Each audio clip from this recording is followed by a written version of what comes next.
नमस्कार, कैसे हैं? मज़े में हैं?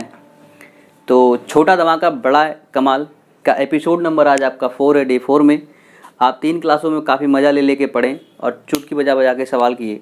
आज मैं आपको थीटा पे आधारित प्रश्नों का अभ्यास कराने वाला हूँ, जिसमें कि आप जैसे थीटा का मान बाउंडेशन कर देता है, बाउंडेड कर देता है, उसको कहता है कि थीटा 0 से 90 के बीच में है, तो आप क्या करने लगते हैं 30, 60 और 45 में कंफ्यूज हो जाते हैं। 30 रखें कि 60 रखें कि 45 रखें, है ना?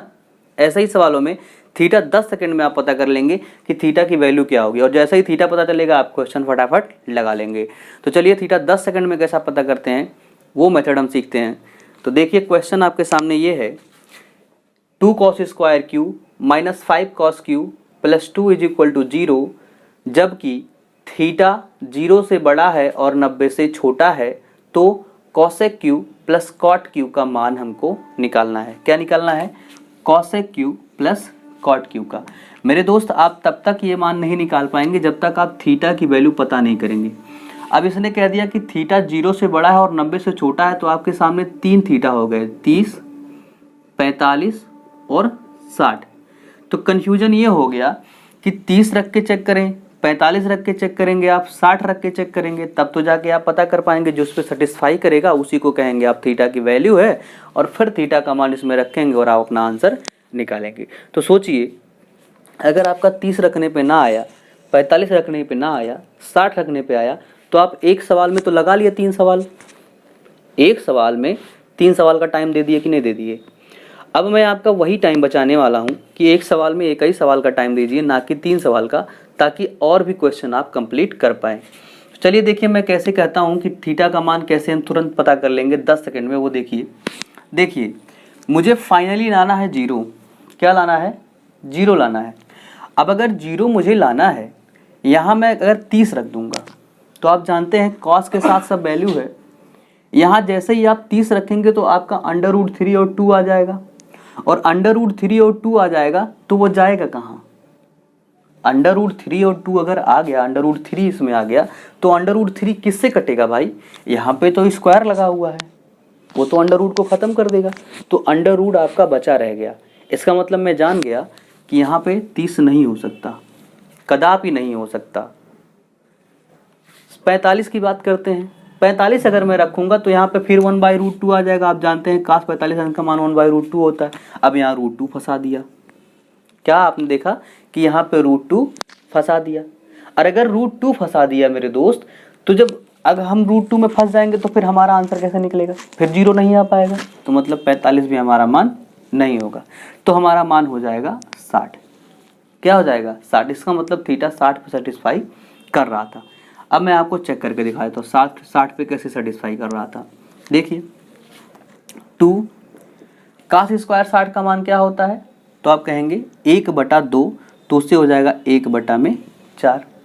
बात मानते हैं भाई? 1/2 और उसका स्क्वायर है तो हो गया स्क्वायर माइनस 5 गुणे cos 60 का मान क्या आएगा? 1/2 प्लस 2। ठीक है। अब देखिए यहाँ से क्या आ रहा है? 2 गुणे 1/4 माइनस 5/2 प्लस 2। ये 2 से काटेंगे तो हो जाएगा 1/2, यहाँ आ गया 1/2।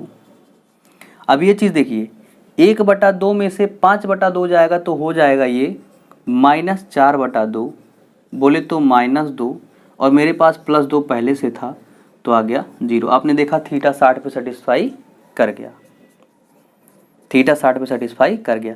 अब ये देखिए, ये मैंने आपको विश्वास दिलाने के लिए किया है कि हाँ भाई थीटा 60 ही पे सेटिस्फाई करेगा, बट आपको ये थोड़ी ना करना, इसी से तो बचना था आपको। आपने जैसे देखा कि 30 है, 30 जब मैं रखूँगा तो 1/√3 यहाँ आएगा, मतलब √3 ऊपर आ जाएगा। भाई cos 30 अंश का मान होता है √3/2, तो √3 ऊपर आ जाएगा। और यहाँ रखूँगा तो √3 का वर्ग हो गया 3 हो जाएगा। तो मैंने देखा √3 तो जस का तस बना रह गया, कटेगा कहाँ? वो 0 कैसे आएगा? नहीं आएगा, तो थीटा 30 नहीं हो सकता। 45 के केस में नीचे √2 आ जा रहा था, इसका मतलब वो भी नहीं होगा। तो बचा क्या? एक ही तो बचा 60।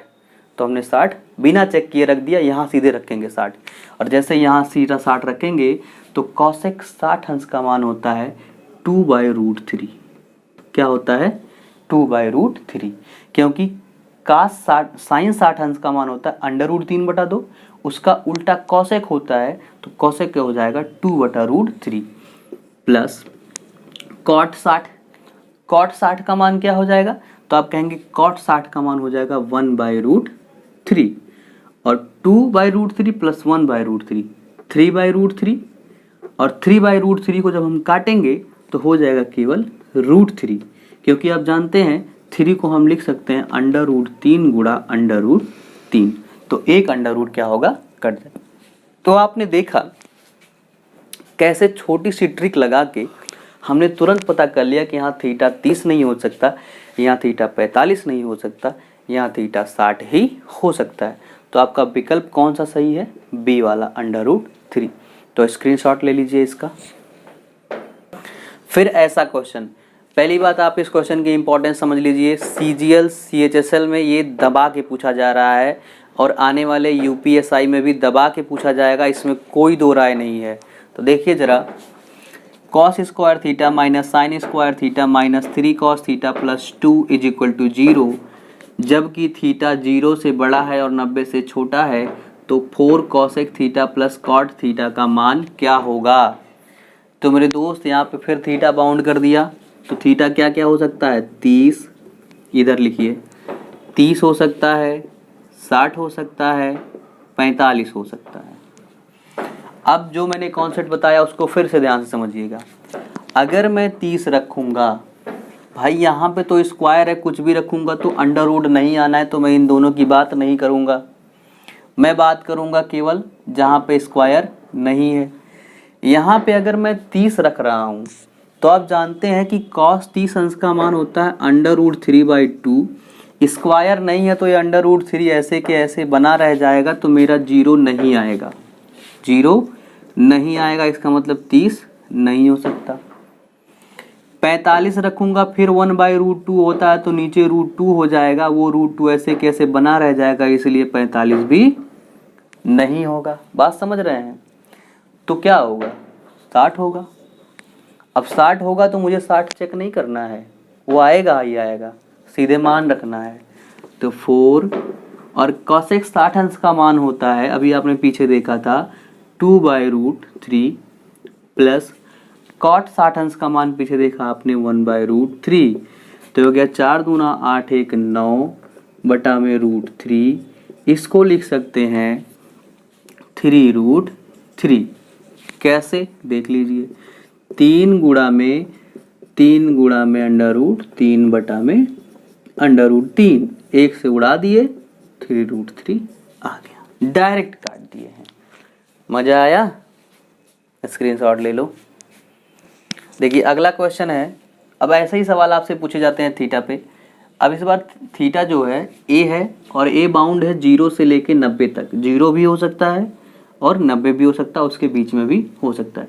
तो मेरे पास थीटा की कितनी वैल्यू आ गई 0, 30, 45, 60 और 90, इतनी वैल्यूज़ आ गई। भाई इतनी वैल्यूज़ तो मैं नहीं चेक कर पाऊँगा। मैंने देखा कि मुझे 3 cos स्क्वायर ए प्लस 6 sin स्क्वायर ए बराबर 3 लाना है। 2 स्क्वायर की वैल्यू 3 तभी हो सकती है जब उसमें से कोई एक 0 हो। इस कंडीशन में अगर देखो, अगर मैं इस टर्म को 0 कर दूं तो मैं देख रहा हूं यहां से सीधे 3 आ जाएगा। इस टर्म को 0 कर दूं, इसको 1 कर दूं तो यहां से 3 आ जाएगा कि नहीं आ जाएगा। और होता भी है भाई, जिस पे साइन 0 होता है उस पे कास 1 होता है, जिस पे कास 0 होता है उस पे साइन 1 होता है। मुझे 3 लाना था तो मैंने 6 वाला 0 करना चाहा। 6 वाला 0 में साइन के साथ है और साइन 0 कब होता है 0 पर, थीटा बराबर 0 पर। तो थीटा बराबर 0 पर साइन 0 होता है, तो इसका मतलब ए बराबर मेरा आ गया 0। कोई प्रॉब्लम, ए बराबर 0 आ गया, रख लो। जैसे यहाँ ए बराबर 0 रखोगे तो ये पूरा का पूरा टर्म हो जाएगा 0, और यहाँ ए बराबर जब 0 रखोगे तो कास 0 का मान होता है 1, तो 3 गुणे 1 बराबर 3। सेटिस्फाई कर गया कि नहीं कर गया, 3 बराबर 3, तो मतलब कि 3 बराबर 3 आ गया। तो बोले तो ए बराबर हमने क्या रखा है 0, क्या रखा है 0। बात समझ में आई। तो स्क्रीनशॉट इसका ले लो ऐसे, ठीक है। तो बस थीटा से ऐसे ही सवाल आपसे बाउंडेशन के पूछे जाते हैं और आप लगते हैं पूरा थीटा चेक करने। थीटा आपको पूरा नहीं चेक करना है, कुछ दिमाग लगाइए थोड़ा सा कि क्या हो सकता है क्या नहीं हो सकता है, कैंसिल आउट कीजिए, थीटा की वैल्यू तुरंत पता कर लीजिए। तो चलिए, वीडियो का ये पूरा सेशन देखने के लिए आपका फिर से धन्यवाद। मिलते हैं अगले सेशन में ऐसे धमाकेदार टॉपिक के साथ। Bye bye, take care.